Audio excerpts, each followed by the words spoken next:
Mommy, Jingles is gone. The fuck?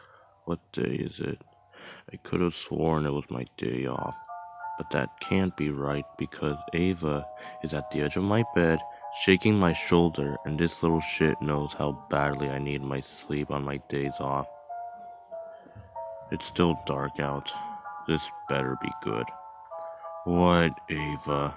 I groan, rolling away from her grabby little hands. Jingles is gone, she repeats in that insufferable tone only 6-year-olds can pull off. Who the fuck is Jingles? Who's Jingles? I ask my pillow, editing for language. Our elf! Eva stamps her foot. When I don't turn back to her, she scurries over to the other side of the bed so she can thrust her face in front of mine.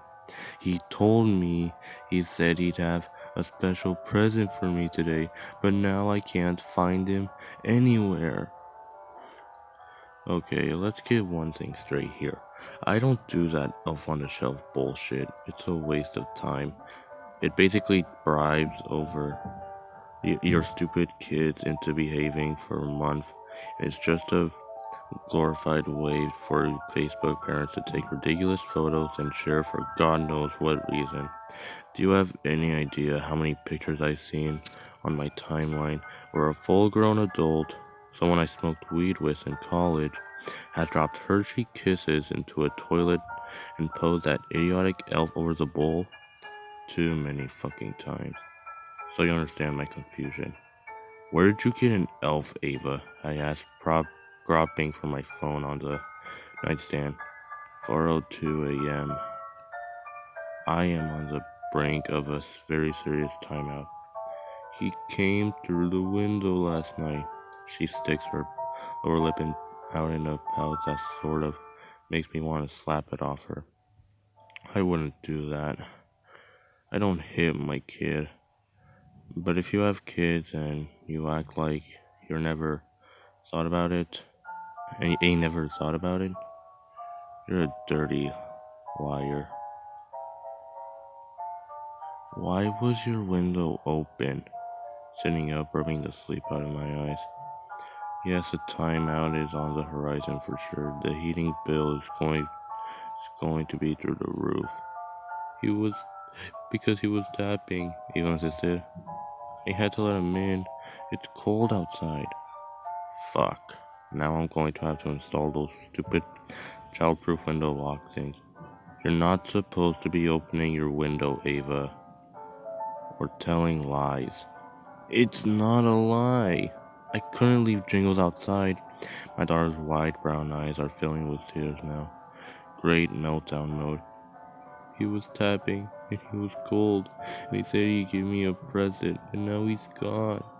I pressed my hands on my face. I'm running on 4 hours of sleep and short on patience. We don't have an elf, Ava, and Mommy needs her rest.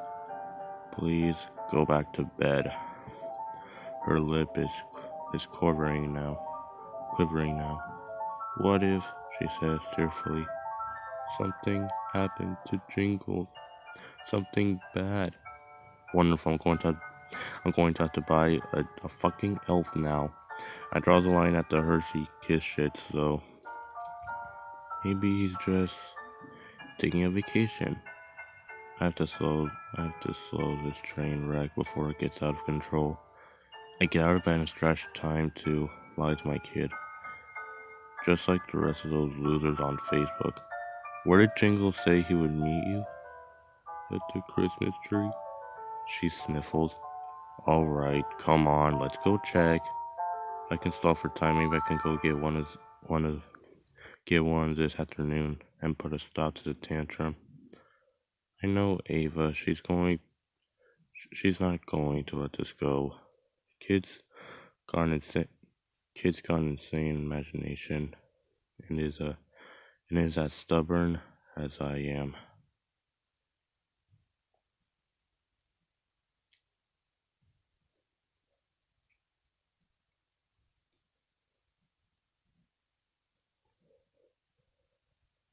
I take her by the hand and she leads me scrambling scampering to the living room. I'm going through all the different bullshit scenarios I can make up for why her new friend won't be there. When I see it, the little body nestled in the branches of our Christmas tree, illuminated by twinkling lights. One leg is crossed over the other in a very relaxed pose, almost if he's kicking back. His outfit is white, not red like the ones I've seen on Facebook. His face is awful. He's sitting next to a monster high doll, a blank-eyed ghost Barbie that I recognize as Sarah Screams. The doll that Ava put at the top of her Christmas list. I was going to buy it for her, but instead it's posed in our tree next to this repulsive little thing. Just before Ava snatches the Sarah Screams doll, I noticed that the elf, Jingles, has his hand up Sarah's skirt. Sarah screams! Ava squeals, hugging the doll tied to her chest. What the fuck? I feel like the thing is staring at me. I don't really want to touch it. It seems like if I touch it, my skin might burn. But I move to take it out of the tree, and my daughter shrieks, "Mommy, no!" I jump, almost like the words came from Jingles instead of Ava. "What?" I demand. Feels like the air has been sucked out of the room. "If you touch an elf, they lose their magic," she insists. Where has she been learning this shit? More importantly, where did Jingles come from? And the doll. "Ava," I say, keeping an eye on the elf. "Where'd you get these things?" She looks at me over the top of her new toy. "I told you, Jingles brought it. He came in through the window." "Did you take it from a store?" I look around for discarded toy packaging and don't see any of it. "Did someone give it to you? Be honest with me." "Mommy," Ava whines. She seems frustrated. "Jingles gave it to me. I keep telling you and telling you." "You're telling lies again," I say. My daughter looks on the verge of tears, clutching Sarah Screams tight. "I'm not, Mommy. I can't tell lies because if I do, Santa won't bring me any presents, and Jingles might leave." I consider taking the doll from her, but this will surely cause a tantrum. Besides, can I really believe that my 6-year-old daughter shoplifted it without me finding out? But what's the alternative? That the elf came through the window, like she said? From his pose in the tree, Jingles smirks at me. Okay, I usher Ava away from the Christmas tree. Take Sarah's screens and go back to bed. I need to get some sleep, and so does Jingles. She skips off to her bedroom, happy as a clam. When I'm sure she's in bed, hearing the door click shut behind her, I pick Jingles up by the hat with the very tips of my fingers, holding it far away from me like something that stinks. I carry the elf to the garage and dump him in the trash can. Jingles is going on a leave of absence. If Ava wants an elf on a shelf, fine, but not this one. I'll get one from Target, but mostly I'm just hoping she'll forget the whole thing. At least there's only 2 more days until Christmas. I'm cleaning up the dinner table when Ava stomps into the dining room. Her new favorite toy is tucked under one arm. She's scowling at me. "Mommy, where's Jingles?" Shit. Is he not in the tree? Stalling for time as I scoop uneaten macaroni and cheese down the garbage disposal. "No, where is he?" I'm rinsing the plates and feeling oddly guilty as my daughter waits for an answer. He disappeared this morning," I offer in a voice that's so cheerful it kind of makes me sick. "Maybe he's off someplace else again, getting another present?" The Target shopping list is growing steadily. No, you're telling lies, mommy. Why am I letting my kid make me feel like shit? I'm the parent here, not her. I turn from the sink and face Ava. Honey, Jingles isn't our elf, okay? I don't know where he came from, but he doesn't belong here. I bet Santa will send another elf really soon. There's still a few days before Christmas. That's enough time for the North Pole to find someone new. I don't like the way Ava is looking at me. Jingles isn't going to be happy. Is going isn't going to be very happy, she says mysteriously and leaves. Fuck Jingles. Mommy needs a glass of Chardonnay. For the second day in a row, I woke up to the sound of my daughter's voice.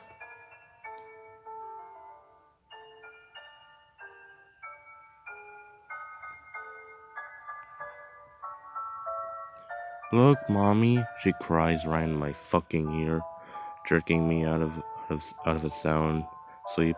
Jingles came back again. I have no idea what she's talking about. For a second, I can't remember what the fuck a Jingles is, but as I reach for my phone to see that ungodly hour of the morning it is, I freeze. Sitting next to my iPhone is that fucking thing, the elf in all white. The screen of my phone is utterly destroyed, a shattered mess. Jingle is holding a hammer. He's smirking. Ava is in her room crying. I gave her bottom a good whack after finding out that she'd broken my phone to get back at me for destroying Jingles away. For throwing Jingles away. She insists it wasn't her, but the little shit is stealing because that's what it has to be. She had to have stolen the elf and the doll. When I got rid of her new friend, she broke my phone. I should have seen this coming. I guess she's been whining about all the other kids in class have an elf on a shelf, and I ignored it. After her dad left, she started acting out, but it was always in little ways, not eating her dinner or trying to sneak into my bed at night. Sarah screamed is on the high shelf in the hall closet, and Jingles is in the dumpster behind Target. I did the rest of my Christmas shopping, but I went fairly light on the presents, and like hell I was going to get another elf. I'm drinking wine and distracting myself with Christmas movies. I'm trying to figure out how am I going to afford another phone. The holiday has my savings pretty much wiped out. Maybe after Christmas I can get a burner or something to hold me over until I'm eligible for an upgrade. Fucking elf on a shelf.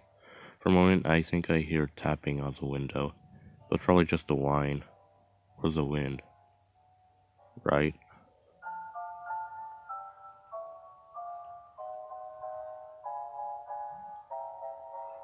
It's Christmas Eve. Things around the house have been tense. Ava isn't talking to me much, but I gave her back her doll so that brightened her up a little. We're setting up the milk and cookies for Santa. I'm arranging them near the tree when Ava asks quietly, "Can I get the carrots for Rudolph?" I glance at her and my heart aches. Poor kid, she looks so pathetic. It's her first Christmas without her dad. So I guess I've been pretty hard on her. It's just that times are tough, and I guess I just don't know how to handle myself. The holidays are stressful for everyone, and that fucking damn elf. Yeah, sweetheart, I tell her, trying to use a nicer tone than I have in the past few days. Rudolph's gonna need that carrot to make his nose glow so bright. This makes her giggle a little, and I feel better. She runs to the fridge and takes a little longer than I expect her to. But before I got in to check on her, she runs back to the living room with the carrots. Well, it's all done. There's a plate of cookies. I'll need to take a bite out of each one. A cold glass of milk. I'll have to drink that too. A small bowl of baby carrots. Good luck on me imitating reindeer teeth marks. I put Ava to bed and go to the garage to get the presents out of my trunk where they've been hidden. While I'm stacking the wrapped gifts in my arms, something behind me skitters across the floor of the garage. I nearly dropped and then freeze in place. Fucking mice. I've been putting out rat poison for them, but sounds like they're back. I take the presents inside and arrange them neatly under the tree. I take the I took the requisite requisite bite of each cookie and find one completely un, and finish one completely. Screw it, it's Christmas. A nibble from the carrot and fuck is my mouth dry. I drain the milk of glass in a few quick swallows. It tastes funny, like maybe it's about to turn. I'm still thirsty, so I go to the fridge and pour a few more glasses. When I go back to the living room, I give the place a once over to make sure it looks like Santa has been here. That's when I spot the note under the cookie plate. I somehow missed it before. Eva must have left a message for Santa. What a sweetheart. I hold out the note, and before I can read it, I see Jingles perched in the Christmas tree, smirking at me. What the hell? His white outfit is just as persistent as the first time I saw him, but he should be soaked in garbage juice by now. Not to mention there's no way he can be here. There's no way. My gut rolls. I suddenly feel so sick. I look at the paper in my hand, a scrawling child's handwriting in pink crayon. I'm sorry, Mommy. Jingles is mad at you and says this what I to do. He says he will take me to the North Pole and I'll meet Santa and get lots of presents. I want presents and you are mean, Mommy. Jingles is nice. He tells me things at night. And last night told me to put the funny powder in your mouth, in your milk.